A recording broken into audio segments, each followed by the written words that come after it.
Buenos días, buenas tardes, buenas noches. Damos comienzo acá a la novena y última clase de biología molecular de este cuatrimestre. Esta clase la denominamos aportes de la biología molecular a la seguridad transfusional y se complementa un poco con la clase anterior donde vimos la genética de virus. En la clase anterior necesitamos ver, para aquellos que hubieran cursado inmunoserología, necesitábamos dar un repaso desde el punto de vista viral, desde el punto de vista genético de los virus, y para los que no lo hubieran cursado necesitamos comprender cómo funciona la genética viral para poder entender en esta clase dónde están los nichos, dónde están los targets que va a utilizar la biología molecular para poder brindar algún tipo de aporte justamente en la seguridad transfusional. Se entiende como seguridad transfusional a todas aquellas propiedades terapéuticas del producto que nosotros tengamos que mantener y verificar para que éste actúe y funcione como cualquier otro tipo de medicamento o fármaco que uno pudiera tomar. Si nos ponemos a pensar, una bolsa de sangre, una unidad de glóbulos rojos, de plaqueto, de plasma, funciona de manera tal que brinda ciertas propiedades terapéuticas como cualquier otro fármaco, como cualquier otro medicamento. En todo fármaco, en todo medicamento, nosotros tenemos que conservar las propiedades terapéuticas y evitar las reacciones adversas que pudiera dar. En el caso de la sangre, de la transmisión de algún producto biológico vivo, necesitamos además minimizar al máximo el riesgo de transmitir enfermedades infecciosas que pudieran portar aquellos donantes de estas unidades, de estas células que nosotros vamos a transfundir. Entonces, ¿cuáles serían los riesgos potenciales que nosotros debemos evitar para no transmitir estas enfermedades? Primero, detectar cuáles serían estas enfermedades. Obviamente para eso está el tamizaje del banco de sangre, pero igualmente este tamizaje no es 100% seguro ni lo va a hacer nunca. Debemos entonces tener hacer foco en cuáles serían los posibles puntos flojos, los posibles puntos débiles de este tamizaje para poder potenciar desde ese lugar la disminución de estos riesgos. Primero tenemos que entender que podría haber errores procedimentales y para esto estaría bueno la automatización. Después tenemos que comprender que puede haber patógenos emergentes, nuevas enfermedades hasta el día de hoy desconocidas que pudieran aparecer y que por lo tanto tenemos que estar advertidos de poder detectarlas, de poder conocerlas. Después podemos entender que hay seroconversiones atípicas. Todas las patologías conocidas y testeadas hasta el día de hoy han sido estudiados sus ciclos biológicos, han sido estudiados cómo se comportan y por lo tanto se conoce o se sabe dónde estudiar. Pero igualmente puede haber algunas seroconversiones atípicas, mutaciones que permitan al virus seroconvertir de una manera distinta. Al mismo tiempo puede haber mutaciones que permitan la aparición de variantes de mutantes del antígeno de superficie, por ejemplo en el caso del banco de sangre, el grupo 0, el grupo O del HIV, que es un grupo distinto a los más extendidos, como puede ser el grupo M. Y por otro lado, todas estas patologías, todos estos virus van a tener un periodo de ventana serológica, es decir, desde el momento del ingreso del virus al organismo hasta el momento del desarrollo y la aparición de los primeros marcadores del laboratorio, vamos a tener lo que denominamos periodo de ventana serológico. En el año 97 y previo a la utilización de la biología molecular en la detección de virus en el banco de sangre, Michael Bush, un catedrático de Estados Unidos, de California, estudió el riesgo porcentual de estas infecciones en cada una de estas posibles ventanas riesgosas que podrían existir. En todas ellas, si ustedes se fijan en el cuadro, el periodo de ventana excede casi el 50% y en la mayoría de ellas llega hasta el 90%, es decir, dentro de la posibilidad de transmitir un HIV, el 90% del riesgo estaba en el periodo de ventana. Luego, un porcentaje muchísimo más bajo en la posibilidad de encontrar algún tipo de variante, un porcentaje mucho más chico en la seroconversión atípica y esto va a depender de la automatización que tuviera el servicio, los errores de laboratorio que uno pudiera tener. Pero si miramos en los tres virus principales de los que tamiza el banco de sangre, el periodo de ventana ocupa un riesgo porcentual preponderante. Este riesgo total estimado fue alrededor de 25 casos por millón en Estados Unidos, es decir, por cada millón de bolsas que ellos testeaban, tenían la posibilidad de transmitir 25 casos de alguna de estas tres infecciones. Esto previo a la aparición de las pruebas por NAT. Con el surgimiento de los ensayos de biología molecular, lo que se intentó fue disminuir el riesgo de transmisión transfusional en estas 4 ítems. Si bien los errores de laboratorio no iban a disminuir por la aparición de la biología molecular, el realizar test de biología molecular en paralelo con la serología hacía que si surgía algún tipo de inconveniente en uno de ellos pudiera ser detectado por el otro. Los ensayos de biología molecular son ensayos directos que se independizan del estado inmune del donante. ¿Sí? En el caso de los donantes que pudieran tener algún problema inmunológico, el ensayo de biología molecular no pierde esa capacidad de detectar anticuerpos porque en realidad pasa por la detección de ácidos nucleicos. Si el virus está, lo va a detectar. A su vez, al haber amplificación de estas secuencias del ácido nucleico, tiene mucha más sensibilidad y es mucho más específico que los ensayos de serología. Los ensayos de serología no pueden amplificar y tienen que medir la señal que los anticuerpos o los antígenos brindan. En el caso de la biología molecular, la posibilidad de amplificar la señal que los ácidos nucleicos brindan le da mayor sensibilidad. Y lo más importante es que estos ensayos son positivos siempre en el estado de viremia circulante, es decir, cuando hay viremia circulante, que es el momento en que el donante potencial es infectivo, estos ensayos de biología molecular detectan esa viremia circulante siempre y cuando tengan un límite superior al de detección, y detectando esa viremia circulante evitamos una infección, una transmisión de infectividad al paciente. Si hacemos un poquito de historia de cómo funcionó la biología molecular en los bancos de sangre, podemos decir que primero empezaron las plantas de hemoderivados. Las plantas de hemoderivados por lo general tienen una regulación distinta a la de los bancos de sangre y esta regulación tiene que ver con la farmacopea, como ya les digo. La producción de hemoderivados en estas plantas de hemoderivados es considerado un medicamento y por lo tanto tiene que regirse por las farmacopeas de los distintos lugares. Por lo tanto, en las plantas de hemoderivados de Estados Unidos y de Europa comenzó la obligatoriedad del testeo de biología molecular. ¿Por qué ocurrió esto? Porque a principios de los años 90, a finales de los años 80, hubo una unidad de plasma con HIV positivo que se filtró en un lote de hemoderivados que produjo factor 8. Ese factor 8 se produjo y esa unidad infectada de hemoderivados infectó todo el lote. Ese lote fue vendido, fue dado a los hemofílicos que se inyectaron este factor 8 y hubo una transmisión de HIV masiva. Por lo tanto, tuvieron que tomar esta medida de incorporar en las plantas de hemoderivados la detección de biología molecular para HIV en un primer momento y luego para hepatitis C y más tarde para hepatitis B. Pero ¿qué pasa? Al incorporarlo en las plantas de hemoderivados surgía otro problema.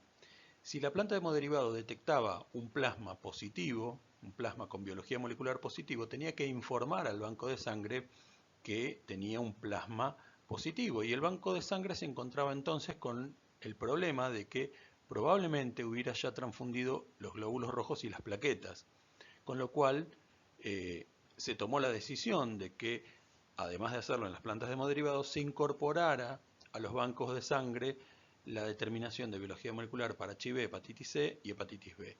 Eso fue entre el año 97 y el año 99.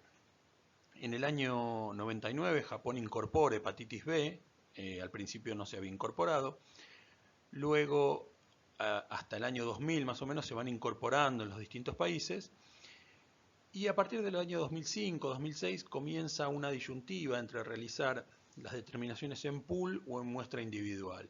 Logísticamente, la determinación de pool le permitía a los bancos de sangre centralizados realizar más muestras, pero individualmente la sensibilidad era mayor. Entonces, al día de hoy esta discusión sigue sin zanjarse y hay algunos bancos de sangre que deciden hacer la muestra en pool porque logísticamente necesitan procesar logísticamente y económicamente necesitan procesar una determinación cada 8 o 6 muestras, y otros bancos de sangre desean hacerlo en muestra individual porque consideran que la sensibilidad que pueden llegar a tener en esta muestra individual es mucho mayor que si la tuvieran en pool. Un relevamiento que se hizo en el año 2010 mostraba que ya había al menos 33 países que realizaban NAT, que realizaban test de biología molecular para hepatitis C y HIV, y de ellos 27 también hacían para hepatitis B. Analicemos ahora un poco cuáles fueron puntualmente los aportes de la biología molecular en estas características, en estas condiciones que estuvimos hablando. Por un lado hablamos del periodo de ventana, donde existía un cierto riesgo. Por otro lado hablamos de las seroconversiones atípicas o de las variantes, mutaciones y otros cambios que pudieran haber en los virus. Por otro lado hablamos de la aparición de nuevos patógenos, y por otro lado hablamos de la automatización o los errores de laboratorio. Como ya les dije, los errores de laboratorio de inmunoserología no van a disminuir con el ingreso de biología molecular, pero al realizar una prueba en paralelo para la determinación de HIV por serología y una prueba por biología molecular, el hecho de que las dos pruebas tuvieran errores de laboratorio sería muy raro. Por lo tanto, el realizar una prueba nueva de biología molecular hace que los errores de laboratorio que pudiera haber en inmunoserología fueran contemplados en la prueba de biología molecular. El ítem donde más ayudó la biología molecular fue puntualmente en la disminución del periodo de ventana, disminuyendo consiguientemente el riesgo residual transfusional teórico. Como vimos al principio, el periodo de ventana era la característica de las 5 que vimos que mayor probabilidades daba de tener riesgo residual transfusional, es decir, la mayor probabilidad de transmitir una unidad no detectada se daba por el periodo de ventana. ¿Cuál sería entonces ese riesgo residual transfusional? Este riesgo va a estar calculado por la tasa de incidencia y por el periodo de ventana. A mayor tasa de incidencia, que es el número de casos nuevos, va a haber mayor riesgo residual transfusional. Y a mayor periodo de ventana va a haber mayor riesgo residual transfusional. Cuando Bush hace esto en el año 2000, cuando Bush hace este cálculo del riesgo residual transfusional en el año 2000, la tasa de incidencia la calcula en base a los nuevos casos que aparecían en los donantes repetitivos. Recordamos que en Europa y en Estados Unidos la mayoría de la población que dona sangre son donantes repetitivos. Entonces, la aparición de un donante seropositivo que antes era seronegativo se consideraba un nuevo caso, y eso aumentaba la tasa de incidencia. Y el periodo de ventana se calculaba en base a los accidentes que pudieran haber, a los accidentes transfusionales, a los accidentes laborales que pudieran haber, que eran muy pocos. Por lo tanto, este periodo de ventana tenía un sesgo bastante grande.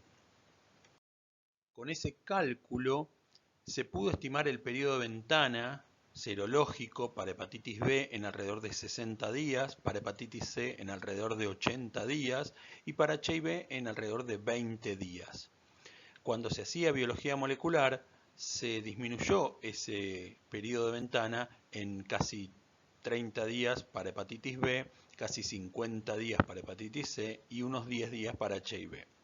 El riesgo residual transfusional calculado con este periodo de ventana y con esta tasa de incidencia para Estados Unidos en ese momento, para serología, esto no para biología molecular, el riesgo residual transfusional era de una unidad cada 63.000 para hepatitis B, una cada 100.000 para hepatitis C y una cada 500.000 para HIV. Es decir, de cada 63.000 unidades transfundidas, existía la posibilidad de que una estuviera contaminada con hepatitis B y no hubiera podido ser detectada. Lo mismo para C, lo mismo para HIV. Al incorporar la biología molecular al tamizaje de rutina del banco de sangre, esto nos permitió ahora calcular tener un nuevo cálculo de incidencia. Y se iban a tomar como positivos los casos que dieran biología molecular positivos, se iban a tomar como nuevos casos los casos que dieran biología molecular positiva con anticuerpos no reactivos, es decir, anticuerpos donantes que estuvieran en periodo de ventana para los anticuerpos y que tuvieran determinación de biología molecular reactiva.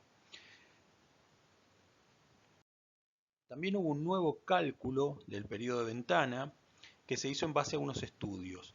En esos estudios, en chimpancés, se dieron cuenta que con una copia cada 20 mililitros que se inoculara en el chimpancé ya había infectividad, ya ese chimpancé terminaba infectado.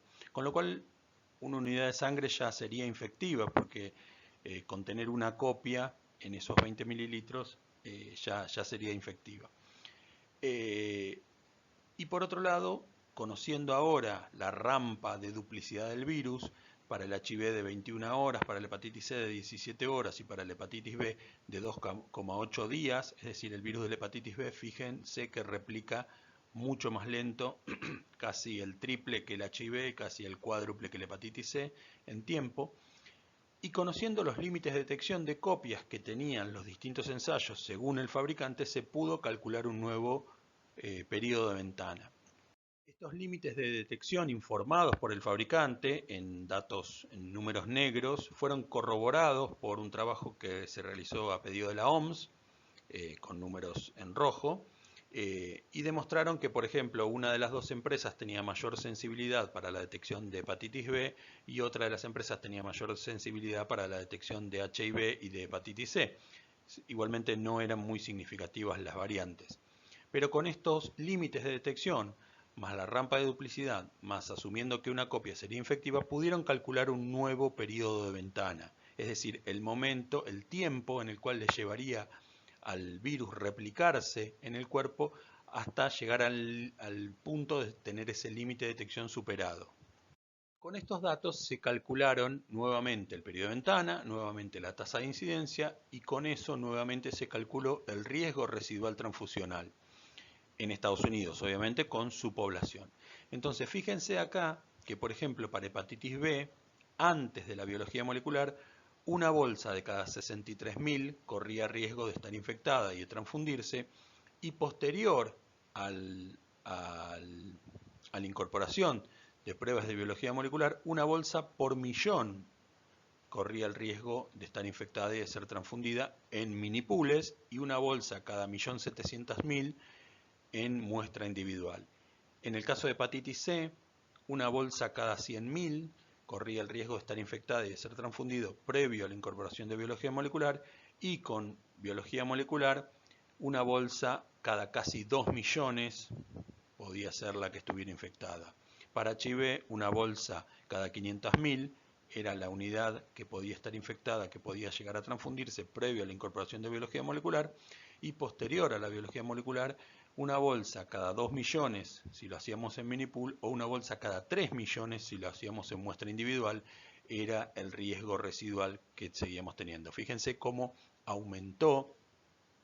disminuyó el riesgo residual transfusional al aumentar el número de unidades que necesitan ser transfundidas para yo poder tener esa unidad riesgosa que pudiera pasar.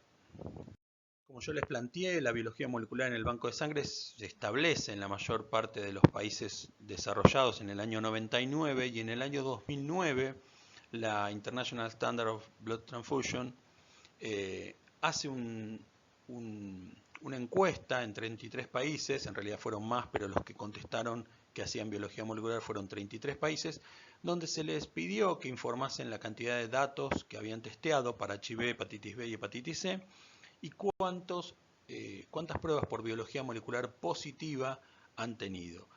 Como vemos, han encontrado casi 1.800 unidades para hepatitis B, casi 700 para hepatitis C y casi 250 para HIV, de alrededor de 600 millones de unidades testeadas, 600 millones de dadores testeados, y esto ha presentado que por millón, 16 unidades por millón tuvieran NAT positivo para hepatitis B, 2,5 por millón para hepatitis C y casi 1 por millón para HIV. Esto terminan siendo los riesgos residuales transfusionales a nivel mundial, a nivel global, al día de hoy. En realidad, los datos del 2012. Lo que demuestra en este caso sí es que todas estas unidades, de no hacerse biología molecular, hubieran sido transfundidas y hubieran aumentado el número de infectados a nivel mundial. En nuestro país en particular se comienzan los testeos de biología molecular en banco de sangre, en hemoderivados se testea un poco antes. En hemoderivados comienzan los centros privados, los hemocentros privados, como FUESA y el Hemocentro en el año 2004. En el interior del país, en Córdoba y en Rosario, siguen en 2005-2006. Y en Capital Federal, el Hospital de Clínicas y el Hospital Garrahan comienzan en el año 2007. A datos aproximados del 2015 más o menos nos encontramos con todas estas unidades detectadas con NAT positivo, serología negativa. Aproximadamente unas 20 unidades ya han sido detectadas en nuestro país en más o menos 1 millón de unidades testeadas o un poco más en este periodo de tiempo. Los datos tienen que actualizarse, pero igualmente ya lo que demuestra esto es la existencia de un número lo suficientemente amplio como para justificar la incorporación del NAT a las pruebas de tamizaje obligatorio en la Argentina. El segundo punto que la biología molecular nos brinda un apoyo es en la detección de las variantes, las diferentes mutaciones, variantes o cambios que pudieran surgir en estos virus y que no pudieran ser detectados por la serología convencional. Uno de los puntos más interesantes donde la biología molecular brinda apoyo es en la detección de las hepatitis B ocultas. Las hepatitis B ocultas están definidas por el consenso de Taormina que se realizó en Italia, en la ciudad de Taormina en Italia en el año 2008. Se definen a estas hepatitis B como hepatitis pacientes que tienen ADN de hepatitis en hígado, que se pueden detectar con una biopsia, que pueden tener ADN detectable o no en suero, si es así en niveles muy bajos, y que tienen antígeno de superficie negativo por los ensayos disponibles. Este tipo de hepatitis B ocultas pueden ser seropositivas, es decir, tener core o anti-HBs positivo, o pueden ser seronegativas con core y anti-HBs negativo. La importancia de estas hepatitis B ocultas es que al no tener antígeno de superficie detectable, pero sí tener ADN circulante, podrían llegar a ser infectivas. La otra cuestión que se plantea aquí es que al tener niveles bajos de ADN detectable, la realización de pools podría llegar a tener el riesgo de no detectar esta patología, por lo cual la gente que defiende la posibilidad de hacer biología molecular en muestra individual plantea esta como uno de sus pilares para decir que la detección de las hepatitis B ocultas puede no darse en el caso de realizar muestras en pools. Existe también una situación que se plantea como falsa OBI, pero que en realidad sigue siendo una hepatitis B oculta, que es la formación de mutantes del antígeno de superficie que en realidad tengan antígeno de superficie circulante, pero que no sean detectadas por los ensayos convencionales, porque estos ensayos convencionales no detecten esas variantes, esas mutantes. La diferencia que tienen con las otras OBIs, con las OBIs convencionales, es que estas variantes de mutante del antígeno de superficie van a tener cargas virales altas y en este caso la biología molecular puede detectarlas sin tener ningún problema en pool o en muestra individual, a diferencia de las otras OBI que al tener cargas virales bajas podrían no llegar a ser detectadas en mini pool. Aquí surge un problema también porque la vacunación para hepatitis B que se está realizando a nivel mundial en muchos de los países del globo está haciendo que la hepatitis B en su cepa salvaje disminuya. Pero la aparición de mutantes nos enfrenta con el nuevo problema de que, como la vacuna está formada por antígeno de superficie, por antígeno S, los anticuerpos que se generan son anticuerpos frente al antígeno S. Si aparecen mutantes de ese antígeno S, puede que estos anticuerpos no los detecten, por lo tanto esta hepatitis B puede escapar a la acción de la vacuna y por lo tanto expandirse. Entonces lo que se presenta ahora es, en este gráfico lo que se ve es que si seguimos con el proyecto de vacunación con esta misma vacuna que solo incorpora antígeno de superficie, en unos 40-50 años vamos a ver que la mutante de escape del antígeno de superficie podría llegar a estar en mayor número de casos que la cepa salvaje. La forma de corregir esto, la forma de de evitar que esto ocurra es incorporarle a la vacuna algún otro tipo de antígeno que pudiera generar anticuerpos tanto para el antígeno ese como para otra región, otra proteína del virus. Esto se está estudiando al día de hoy y se están probando ya algunas vacunas que pudieran tener más de un tipo antigénico para generar más de un anticuerpo y evitar esta aparición de mutantes. Si lo ponemos en número, la detección de hepatitis B oculta, podemos encontrar un estudio de Taiwán, una zona de alta prevalencia, donde fueron encontradas 8 hepatitis B en casi 6.000 donantes. Una de estas 8 hepatitis B ocultas también tenía anticuerpos para el core negativas, ¿sí? Por lo general, de estas hepatitis B ocultas, el 80% van a tener anticuerpos para el core y el 20% no. Como vemos aquí, ¿qué pasa? De las 8, 7 tuvieron anticuerpos para el core positivos y una no.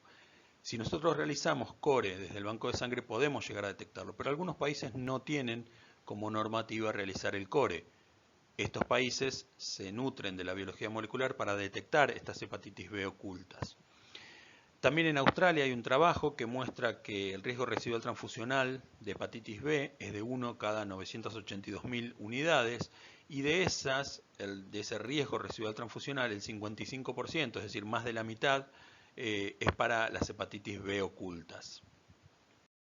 En nuestro país se detectó que casi el 7,7% de los usuarios de drogas inyectables infectados por hepatitis B tienen hepatitis B oculta, una alta tasa de prevalencia de este tipo de hepatitis justamente en los usuarios de drogas inyectables. Y otro trabajo que se realizó en nuestro servicio de hemoterapia, sobre donantes de sangre con anticuerpos core positivo, se vio que 1,8% de esta población estudiada había 2 donantes de los 110 estudiados que tenían viremia circulante, que eran hepatitis B ocultas, es decir, antígeno de superficie negativo, core positivo, con biología molecular positiva.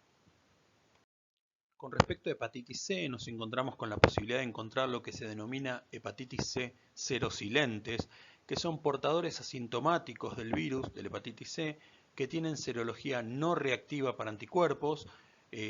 Esto puede confundirse con un periodo de ventana, puede pensarse que es un paciente recientemente infectado, pero se han detectado pacientes de estos, se los ha estudiado por años y estos pacientes no han seroconvertido, por lo tanto son pacientes que no presentan anticuerpos, pero que no, pasado el teórico periodo de ventana, siguen sin presentar anticuerpos. Sin embargo, estos pacientes tienen RNA para hepatitis C detectable en plasma, por lo tanto son infectivos. Hubo un trabajo realizado en el año 2004 por la Cruz Roja de Estados Unidos donde se testearon casi 40 millones de donantes. De esos 40 millones de donantes se encontraron 139 que eran biología molecular positiva para hepatitis B con anticuerpos negativos para hepatitis B.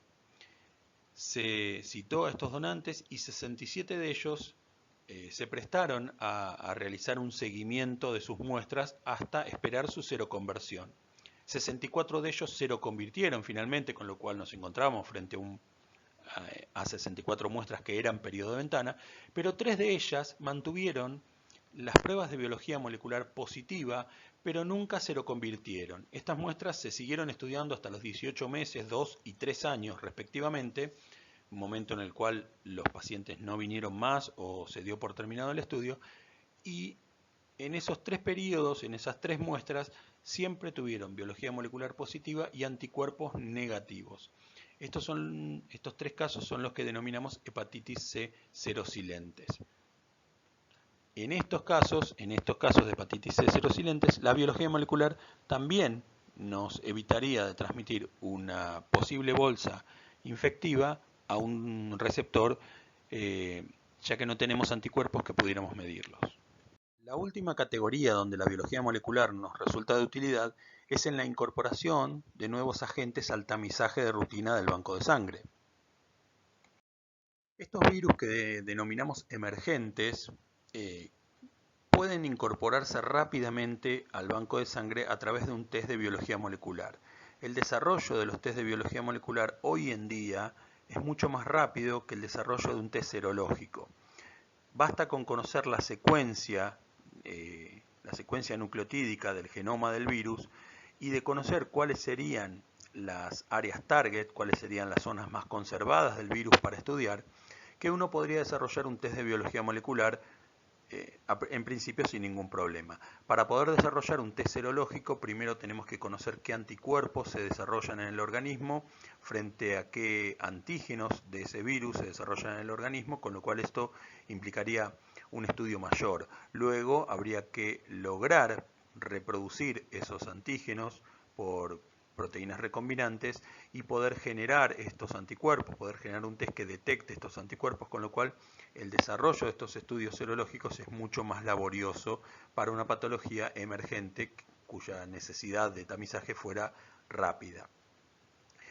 Por otro lado, muchos de los nuevos agentes emergentes son agentes que son infectivos en etapa aguda, a diferencia del virus del HIV, la hepatitis B, la hepatitis C, el HTLV, que son patologías crónicas donde en etapa crónica y asintomática son infectivos, y entonces detectando anticuerpos podemos detectar una persona infectada. La mayoría de los agentes emergentes nuevos, como puede ser el Zika, el dengue, la hepatitis E, son virus que son infectivos en etapa aguda. Por lo tanto, la detección de IgG de estos virus no me serviría de nada, porque cuando yo detecto el IgG, el virus ya fue curado, ya se fue, ya no es infectivo, por lo tanto no me sirve para el tamizaje del banco de sangre.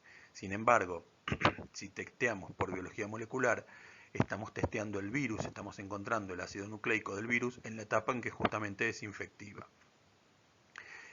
Y por otro lado, sería imposible el testeo de anticuerpos en zonas endémicas para alguno de estos agentes emergentes. Imagínense en una zona donde el dengue es endémico, por ejemplo, testear anticuerpos podría llegarme a dar casi un 80% de personas con anticuerpos positivos, y por lo tanto tendría que descartar el 80% de las unidades que vinieran a donar al banco de sangre, cuando en realidad esas personas no representan ningún riesgo para la seguridad transfusional. Ahora, si yo pudiera testear la biología molecular, solamente detectaría aquellas personas que tienen el virus circulando en ese momento. Les voy a contar dos ejemplos donde se han utilizado la biología molecular para el tamizaje en banco de sangre de dos virus emergentes. Uno de ellos es el Zika. Ustedes recuerdan que hasta hace unos años, en el año 2015-2016, apareció el Zika de un momento para el otro, y el mundo estuvo en vilo a ver qué era lo que producía este virus. El Zika en realidad fue un virus que fue reportado por primera vez en monos en el año 1947, pasó a los humanos y hubo pocos casos hasta los primeros años de los años 2000, hasta que en el año 2007 ocasiona una epidemia en la Micronesia francesa donde afecta al 73% de la población, de los cuales 20% de estos infectados son sintomáticos y el 80% son asintomáticos. En este momento, entonces, en la isla de Yap, en esta Micronesia francesa, se encuentran con el problema de que los donantes de sangre, 80% de ellos asintomáticos, podrían llegar a concurrir, y no había forma de detectarlos en el banco de sangre para impedir que esta patología se transmita. En ese momento, en la Micronesia francesa, y ya que dependía de Francia, se realizaron test de biología molecular, se desarrollaron test de biología molecular.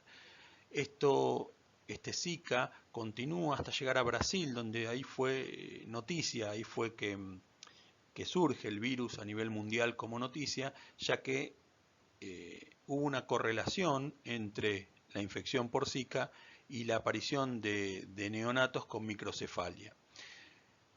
En Brasil habría 4 probables casos de transmisión por transfusión. De estos casos, algunos no tienen mucha documentación que los sostenga. El primer caso es un donante que llama 3 días después de donar diciendo que tiene síntomas de dengue. Se había transfundido ya el concentrado plaquetario a una persona trasplantada de hígado. Se testean las muestras de ambos, del trasplantado y del donante, para dengue, Zika y chikungunya, y las muestras post-transfusión de ambos dan reactivos para Zika. La muestra pretransfusión del donante da negativo para Zika, con lo cual se estima que este donante habría transmitido el Zika al paciente trasplantado. Al no tener en este caso algún estudio filogenético de si las dos líneas virales son similares, uno puede inferir que se transmitió por este método, pero queda la duda de si en ese hospital no había algún mosquito infectado que pudiera haber picado a los dos. Esa duda no está aclarada en el trabajo. El segundo trabajo es un trabajo similar en el cual un paciente que tuvo un accidente de moto recibe más de 100 unidades de glóbulos rojos, desarrolla una trombocitopenia inexplicable. Cuando se hacen estudios para ver qué es lo que había pasado con esa trombocitopenia, aparece entre esos estudios la positividad de Zika para este receptor. Se busca entre los donantes, se cita a los donantes y uno de estos donantes arroja un resultado reactivo con síntomas de Zika 3 días post donación. En este caso, lo mismo que en el caso anterior, no hay ningún estudio filogenético que pudiera demostrar que la línea viral del donante y del receptor son la misma, solo que bueno, está esta posibilidad de haber sido transmitido por transfusión. Los casos 3 y 4 ocurren con un mismo concentrado de aféresis de doble producto que es transfundido a dos pacientes distintos.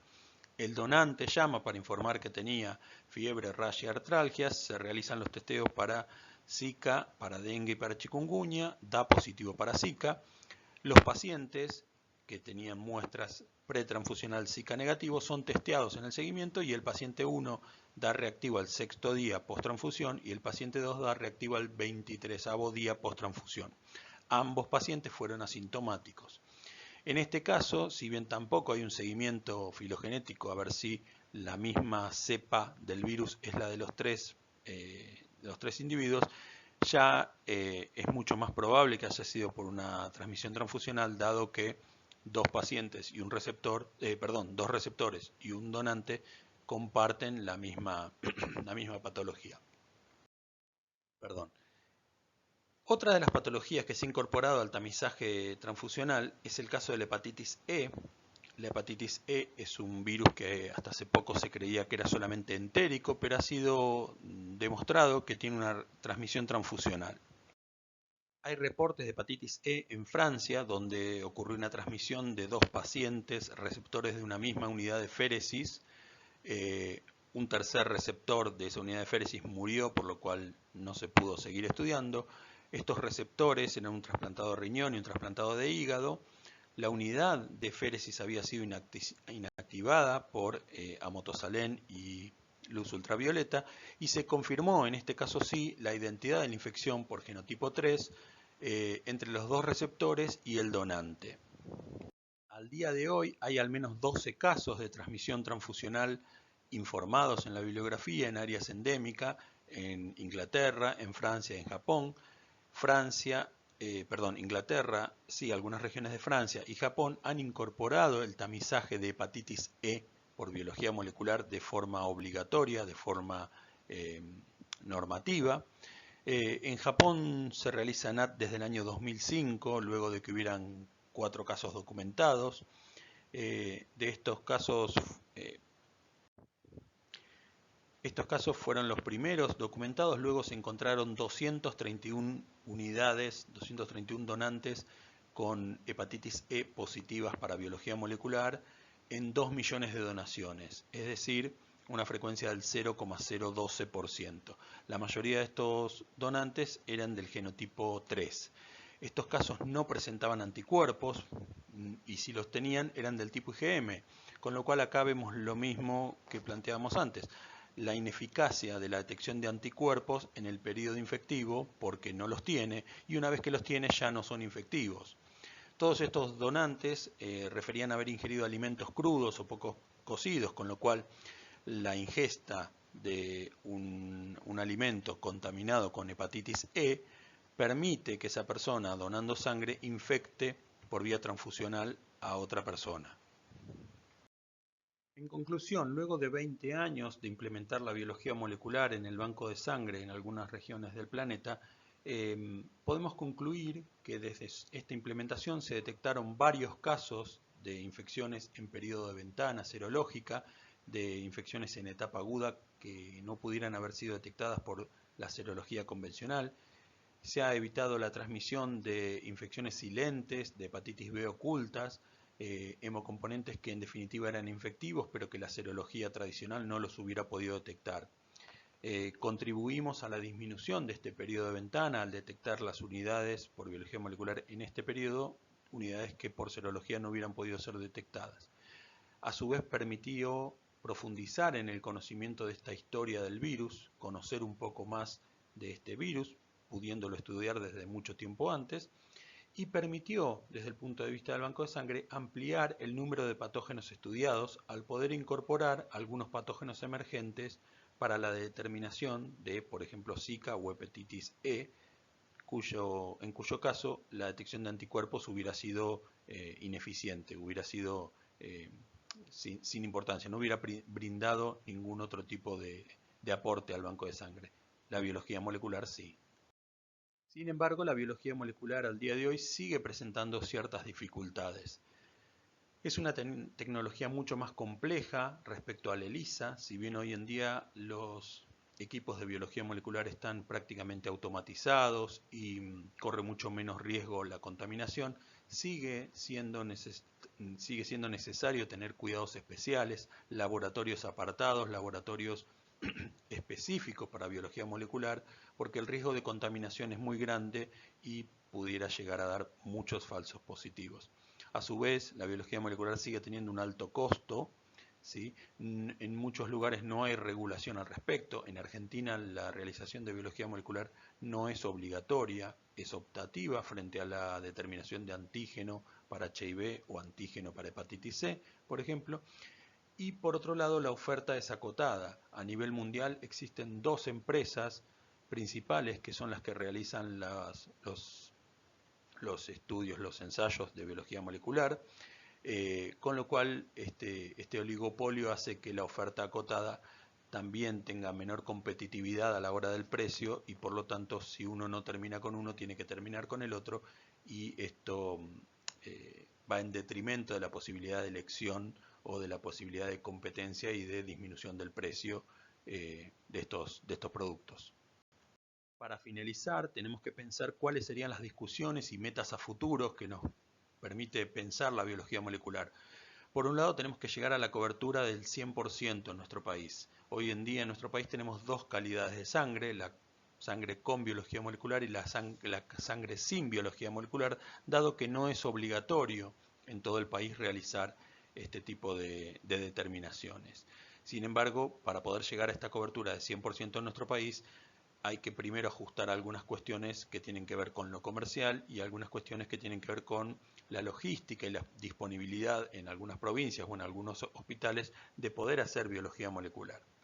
Por otro lado, el manejo de datos propios y regionales. Nosotros estudiamos la mayoría de los casos con datos extranjeros, con datos de Europa, con datos de Estados Unidos y por lo tanto no sabemos si los estudios de HIV, hepatitis B o hepatitis C para las diferentes variantes son detectados por los ensayos que vienen del primer mundo, que son producidos en el primer mundo, y el tener datos propios y regionales nos permitiría conocer la posibilidad de existencia de variantes que pudieran ser detectadas justamente por esta biología molecular.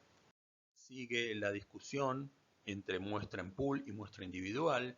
En este caso volvemos a lo mismo, la logística, los costos y la disponibilidad de realizar muestra individual o muestra en pool hace que los distintos hospitales tengan también distintos mecanismos de trabajo. Algunos hacen muestra individual, algunos hacen pool y eso también hace que la sangre tenga dos calidades distintas de determinación.